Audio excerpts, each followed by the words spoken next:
Selamat sore, selamat berjumpa, salam sehat penuh berkah. Hari ini pukul 11.30 siang tadi hujan deras. Saya mau berangkat jemput anak sekolah. Saya harus menunggu dahulu. Saya sudah jemput anak yang satunya, sekarang anak yang nomor satu. Hujan sudah berhenti. Sore hari ini saya ingin bercerita tentang jalan yang saya lalui ini, ya.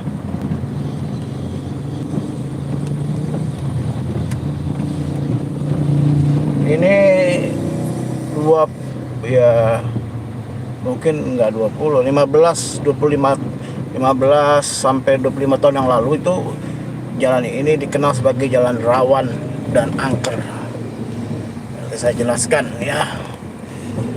Tapi saya sendiri nggak tahu kalau ini jalan rawan dan angker. Jalan rawan dan angker, saya baru tahunya setelah ada beberapa orang bertanya, kok Bapak pulang malam berani lewat jalan itu? Itu kan rawan dan angker, Pak. Saya nggak tahu. Saya bilang begitu. Saya biasa pulang jam 10, jam 11 malam, dan sekarang baru jam 9 malam karena waktu itu ada di rumahnya. Masih sore, biasa jam 10, jam 11 malam, setengah 12 malam saya lewat sini, jalan ini. Ya, jalan dimaksud oleh Bapak yang tadi menanyakan ke saya, biasa aja lah, biasa aja tuh. Nah, di tempat inilah saya ingin sampaikan, ya, tempat inilah kalau saya lewat dengan sepeda motor, ini ada satu sepeda motor, kadang dua sepeda motor, tiga sepeda motor, ya di jalan ini, pasti di sini itu berhenti. Tapi ketika saya melewati mereka, mereka itu lalu ikuti saya dari belakang. Saya pikir mereka kawanan begal gitu ya. Zaman dahulu itu, masa itu nggak terlalu ramai begal. Oh, rupanya saya baru tahu. Nah ini pekuburan nih. Ya, ini tembok pekuburan. Nah, pekuburan ini ternyata kuburan angker. Ya, makanya setiap saya pulang selalu saya mendapatkan ada beberapa sepeda motor berhenti. Ternyata mereka menunggu ada teman untuk jalan sama-sama. Kalau saya dari arah sebaliknya, di arah depan, ya biasanya di sini nih, ya di sini nih, ya ini banyak ada beberapa sepeda motor juga yang menunggu teman untuk sama-sama jalan karena nggak berani lewat itu. Waduh, saya malah baru tahu. Pantesan saya bilang sama bapak itu, setiap saya pulang kok selalu ada sepeda motor yang berhenti, ya, seperti menunggu seseorang. Oh iya Pak, biasanya mereka baru berani berjalan kalau ada sepeda motor lain atau orang lain yang jalan mendahului, ya mereka ikut. Wah, pantesan. Dan jalan itu adalah jalan rawan, seringkali ada tindak kejahatan. Tapi puji Tuhan, saya tidak pernah mengalami sesuatu yang menakutkan, sesuatu yang membahayakan. Ya, saya santai.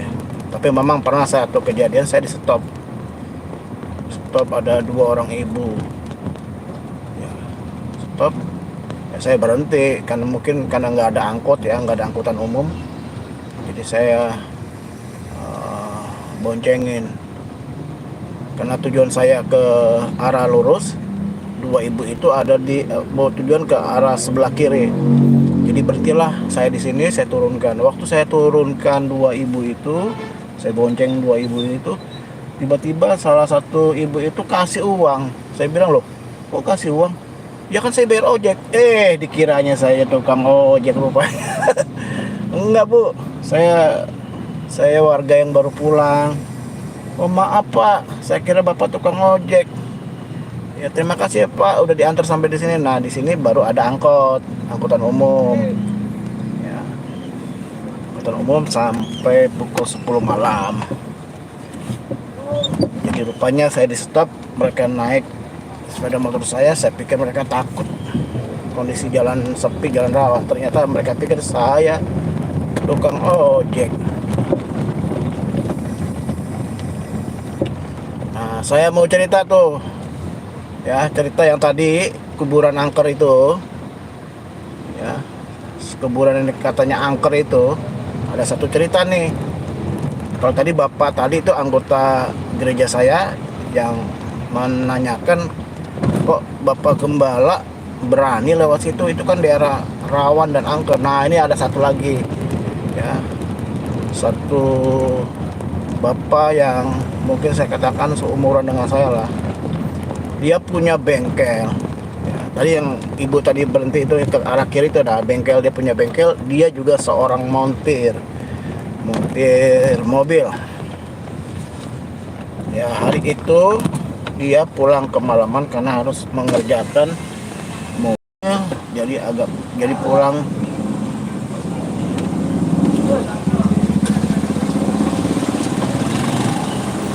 dia pulang malam. Nah, melewati jalan tersebut. Jadi dia bersaksi nih sama saya nih, cerita melewati jalan tersebut, lalu tiba-tiba mobilnya mogok ya, mobilnya mogok. Nah, sebagai montir ya, dia nggak masalah lah, karena dia bisa, dia pede dan dia yakin bisa ya memperbaiki. Kotak-katik ya, sampai sudah lama. Dia bilang mungkin ada sekitar sejam lah Pak, katanya dia bilang gitu.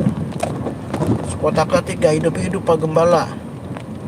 Padahal kan saya montir, saya tahu saya jadi montir ini bukan baru setahun 2 tahun, sudah lebih dari 20 tahun dia katakan gitu. Nah, dia utak-atik nggak hidup-hidup itu mesin mobil. Tiba-tiba ada panggilan, dia lihat ternyata kopi. Dia bilang, "Om, mampir dulu ngopi, udah nggak usah diurus dulu, tinggalin dulu aja mobilnya, ngopi dulu Bang, ngopi dulu Om," katanya begitu. Wah, iya benar juga nih, udah sejam lebih utak-atik mobil, nggak hidup-hidup tuh mobil, udah bolak-balik starter nggak hidup-hidup. Ya udah dah, dia ngopi, dia mampir ke warung, dia ngopi. Nah, waktu ngopi nggak berapa lama kemudian dia cerita dia ada rasa ngantuk, tiba-tiba dia tertidur. Nah, waktu dia tertidur, lalu nggak tahu berapa lama ya, dia bilang pokoknya tiba-tiba saya bangun. Waktu saya bangun Pak Gembala, saya kaget. Ternyata saya tidur di atas pusara makam. Waduh, saya kaget. Memang di depan saya ada piring dan ada kopi. Waduh, langsung saya bangun, saya bangun, saya lari ke mobil. Saya baru sadar saya melewati, padahal ini jalan katanya udah setiap hari karena kan bengkel saya dekat situ. Saya sudah tahu ini apa, tapi hari itu, waktu itu kok saya nggak sadar itu makam yang biasa seringkali setiap hari saya lewati. Jadi saya waktu bangun lah ada di atas makam, dan di depan saya memang ada gelas dan piring, mungkin bekas sajian gitu ya. Langsung saya lari ke mobil. Waktu saya hidupin mobil, mobilnya hidup. Langsung saya tancap gas. Dia katakan, "Ini bener Pak, saya ngalami." Ya mungkin di alam rohnya ya, di alam rohnya seperti itu. Waduh, itu cerita kejadian pengalaman yang saya alami itu ya, tidak akan pernah saya lupakan. Saya kalau ketemu dia, saya selalu ngomong, "Gimana, kapan kita ngopi di tempat yang malam-malam kamu diajak ngopi?" Dia selalu ngakak ketawa. "Udah Pak, saya nggak akan, saya kalau ingat itu, aduh, bisa ngalami kejadian begitu, aduh." Padahal itu jalan tiap hari saya lewati. Saya sering lewati makam itu. Kata orang-orang memang angker, tapi saya sendiri ngalami. Wah, puji Tuhan lah, saya nggak pernah ngalami walaupun angker. Jadi memang itu pengalaman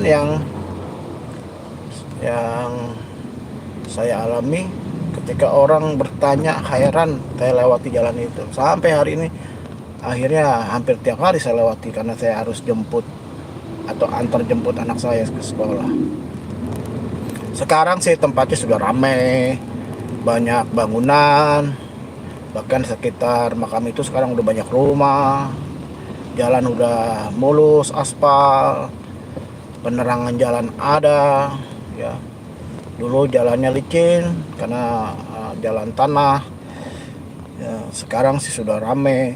Tiap malam saya kalau pulang ibadah, ya malam lewat jalan itu ya biasa, bolak-balik lewat jalan itu. Jalannya memang sempit, repot kalau berpapasan atau ada yang bikin pesta, udah barang tentu tuh jalan ditutup. Ada pernah tuh saya udah pagi-pagi buru-buru antar anak, ada pesta pernikahan. Wah, setiap pagi-pagi ditutup tuh jalan. Terpaksa lah cari jalan alternatif. Saya ikuti Google Map lah, balik lagi ke tempat tersebut. Kacau tuh. Sudah ikuti lah, balik lagi ke situ lagi. Waduh, anak saya telat tuh waktu itu. Ya, salam sehat untuk semuanya yang ada di tempat pekerjaan, di kantor, tempat bisnis, usaha. Sukses. Yang ada di rumah karena hari ini off, sehat-sehat selalu. Yang ibu-ibu yang tidak bekerja, berkarir di luar, di rumah, sibuk tadi angkat cucian, jemuran karena hujan, atau sekarang lagi nyetrika, lagi masak, lagi menyediakan santap siang untuk anak-anak yang pulang sekolah.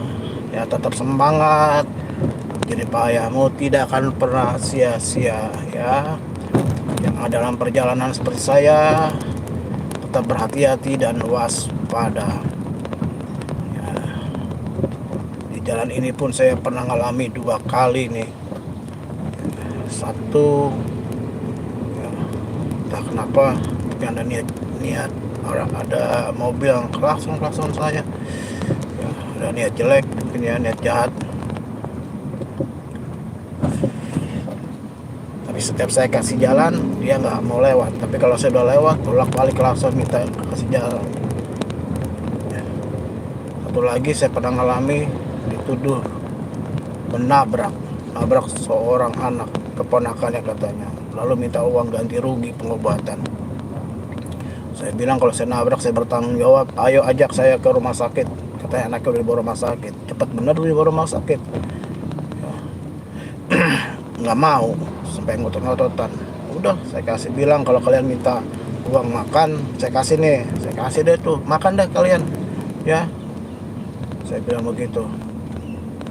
Ya, makanya saya katakan kita tetap berhati-hati dimanapun berada. Tindak kejahatan tidak selalu direncanakan, kadang tiba-tiba.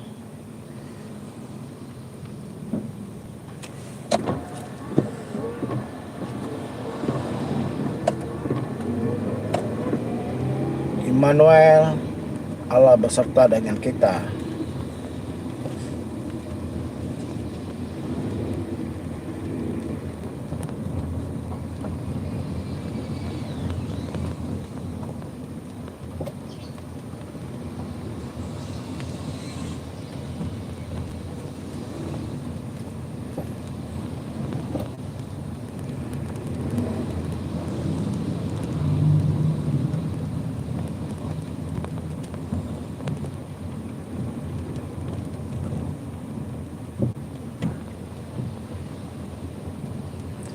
Tuhan menetapkan langkah-langkah orang yang hidupnya berkenan kepadanya.